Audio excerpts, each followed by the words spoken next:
अक्टूबर 2005 उत्तर प्रदेश, जहां सपा सत्ता में काबिज थी, गुंडागर्दी चरम पर थी। मुलायम सिंह यादव उत्तर प्रदेश के मुख्यमंत्री थे और उत्तर प्रदेश का एक माफिया जिसका नाम था मुख्तार अंसारी, सत्ता और सियासत उसके सर पर ऐसा चढ़ा कि वो खुली जीप में हथियार लहराते हुए मऊ में सांप्रदायिक दंगे करवाना शुरू कर चुका था। जैसे मऊ को सिर्फ मुस्लिम जिला बनाना चाहता हो, जहां उसकी सत्ता पीढ़ी दर पीढ़ी कायम रह सके, उसकी गुंडागर्दी चलती रहे, जिसके बाद इसके सामने आने वाला हर हिंदू उसका दुश्मन था, चाहे वो किसी भी जाति या धर्म का क्यों ना हो। उसे बस हिंदुओं को मारने की सनक सवार थी और सर पर सत्ता का घमंड। 3 दिन बीत चुके थे, सैकड़ों लोग मारे गए, हजारों घर उजड़ गए, लेकिन पुलिस को सिर्फ 17 लाशें मिली, बाकी लोगों को लापता बता दिया गया। घर के घर उजड़ गए, लेकिन रिकॉर्ड के नाम पर 17 लाशें। प्रशासन और यूपी के सीएम मुलायम सिंह यादव ने इस दंगे पर एक शब्द नहीं बोला, ऐसे मौन साधे रहे जैसे कुछ हुआ ही ना हो। एक सामान्य घटना की तरह इसे लोगों के सामने रखा गया।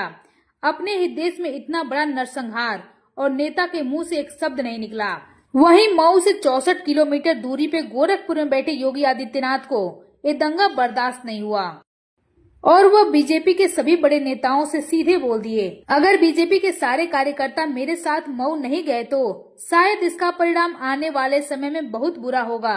योगी आदित्यनाथ ने कहा, दंगा तो मैं अपने बल पर रोक लूंगा, पर ऐसे हत्यारों को अगर बीजेपी पार्टी बस देखकर चुप रहेगी तो मुझसे बर्दाश्त नहीं होगा और मैं बीजेपी छोड़ दूंगा। बीजेपी के सारे बड़े नेता इस बात से खासे परेशान हो गए। योगी की ये चुनौती कोई आम बात नहीं थी, लेकिन साल 2005 में बीजेपी के हाथ कुछ नहीं था, न केंद्र में बीजेपी की सरकार थी, न राज्य में। ऐसे में कोई भी फैसला उनके लिए आसान नहीं बल्कि मुश्किल पैदा करने वाला था, क्योंकि उत्तर प्रदेश में मुलायम सिंह यादव की सरकार थी जो पहले से मुस्लिम हितैषी थे और उन्हीं के कारण ये दंगे हो रहे थे। जगह जगह गोलियां चल रही थी और चलवाने वाला भी एक कुख्यात अपराधी जिसे सत्ता का समर्थन प्राप्त था। योगी के बातों के बाद भी बीजेपी के नेताओं ने इस दंगे से खुद को दूर कर लिया। वो नहीं चाहते थे कि इन पर किसी तरह का कोई दबाव पड़े और उन्हें जेल या कोर्ट के चक्कर लगाने पड़े। लेकिन योगी तो योगी, जो एक बार बोल दिया मतलब उसे करना ही करना है, चाहे कुछ भी क्यों ना हो जाए। योगी आदित्यनाथ और मुख्तार अंसारी की दुश्मनी इससे पहले ही शुरू हो चुकी थी। 2 साल पहले ही मुख्तार ने योगी आदित्यनाथ को मारने की कई कोशिशें की, लेकिन सब में असफल रहा। उसकी इन तमाम कोशिशों के बाद भी योगी आदित्यनाथ ने उसकी बात को नजरअंदाज करते हुए सनातन और धर्म की रक्षा के लिए आगे बढ़ रहे थे। योगी आदित्यनाथ मऊ दंगे के लिए अकेले ही निकल गए, जिनके साथ सिर्फ 3 गाड़ियां थी। लेकिन जैसे ही सबको पता चला योगी मऊ जा रहे हैं, पूरा काफिला योगी के साथ हो लिया। 3 गाड़ियां कब 150 गाड़ियों में तब्दील हो गया, किसी को पता ही नहीं चला। योगी आगे बढ़ते गए और लोग उनके साथ जुड़ते चले गए, क्योंकि सबको पता था अगर योगी अकेले गए तो मुख्तार अंसारी उन्हें पक्का जान से मरवा देगा। मऊ पहुंचते पहुंचते 150 से 160 गाड़ियों का काफिला हो चुका था और मऊ में घुसते ही जब सारी गाड़ियां आगे निकल रही थी, तभी उनके अंतिम 8 गाड़ियों पे पेट्रोल बम फेंका गया, जो सिर्फ 2 गाड़ियों पे पड़ा। जब सारे लोग गाड़ी से उतरने लगे तो पेट्रोल बम फेंकने वालों को मौत का खौफ नजर आने लगा और वे सभी भाग खड़े हुए। जिसके बाद मुलायम सिंह यादव ने साफ शब्दों में बोल दिया कि अगर योगी मऊ पहुंचे तो उन्हें अरेस्ट कर लिया जाएगा। जिसके बाद प्रशासन और योगी के मुलाकात और समझौते के बाद मऊ में दंगे खत्म हो गए। इसके पहले मुलायम सिंह यादव ने योगी को अरेस्ट की धमकी भले ही दी हो, लेकिन कहीं न कहीं उन्हें भी इस बात का अंदाजा हो चुका था कि योगी का मऊ पहुंचना, वो भी इतने बड़े काफिले के साथ, उनकी मुश्किलें बढ़ा सकता है। जैसे ही दंगा खत्म हुआ, योगी आदित्यनाथ ने बीजेपी छोड़ दिया, लेकिन बीजेपी ने उनका इस्तीफा लेने से मना कर दिया। पार्टी के सभी बड़े नेता के लिए एक किसी धर्म संकट से कम नहीं था। राजनाथ से लेकर आडवाणी तक योगी को मनाने में लगे हुए थे। वहीं अटल जी इस बात से विचलित थे कि पूर्वांचल का एक ही नेता है और अगर वो भी बीजेपी छोड़ देगा तो कैसे चलेगा।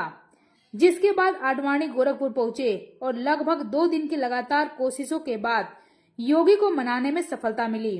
साल 2017 जब बीजेपी ने योगी आदित्यनाथ के नाम का ऐलान किया तो सबसे पहले सपा के पाले गुंडों के हाथ पांव फूलने लगे। उन्हें योगी आदित्यनाथ की दहाड़ याद आने लगी, जिसमें योगी ने चुनौती दिया था, अगर वो सत्ता में आए तो एक भी गुंडा नहीं बचेगा। वहीं योगी ने सबसे बड़ी मुश्किल मुख्तार अंसारी के लिए बढ़ा दी। गुंडागर्दी और अपराध के दम पर दहशत फैलाने वाले मुख्तार अंसारी के हाथ पैर फूल रहे थे, क्योंकि योगी आदित्यनाथ ने विधानसभा में अखिलेश यादव को चैलेंज किया था कि उनके पाले पोसे एक एक माफिया को वह मिट्टी में मिला देंगे और इतना नीचे दफन करेंगे कि उनकी कई पुश्तें याद रखेंगी। और फिर एक एक करके योगी आदित्यनाथ ने सबका खात्मा शुरू कर दिया। किसी का एनकाउंटर तो किसी का संदिग्ध परिस्थितियों में जेल में मौत हो गई। वैसे ही 28 मार्च 2024 को मुख्तार अंसारी का अचानक दिल का दौरा पड़ने से मौत हो गया, जिसके बाद कई इल्जाम भी लगे, जिसे योगी आदित्यनाथ ने सिरे से खारिज कर दिया। अंसारी मिट्टी में मिल गया। परिजनों ने आरोप लगाया कि उसे जहर दिया गया है, लेकिन जांच के बाद ऐसा कुछ नहीं मिला। योगी आदित्यनाथ को उत्तर प्रदेश की सत्ता में आए 8 साल होने वाले हैं और ऐसा ही हाल रहा तो आने वाले दिनों में एक बार फिर से उत्तर प्रदेश की जनता योगी आदित्यनाथ को लाएगी। प्रदेश में अमन और शांति, माफियाओं का खौफ लगभग ना के बराबर हो चुका है। यहाँ तक कि 2024 के लोकसभा चुनाव में अखिलेश यादव ने भी योगी आदित्यनाथ के खौफ से विधानसभा छोड़ दिया और संसद चले गए। लेकिन अब देश की डिमांड है योगी को केंद्र में देखने की, जिसके बाद पूरे देश में गुंडे, माफिया और आतंकी को मिट्टी में मिलाया जा सके।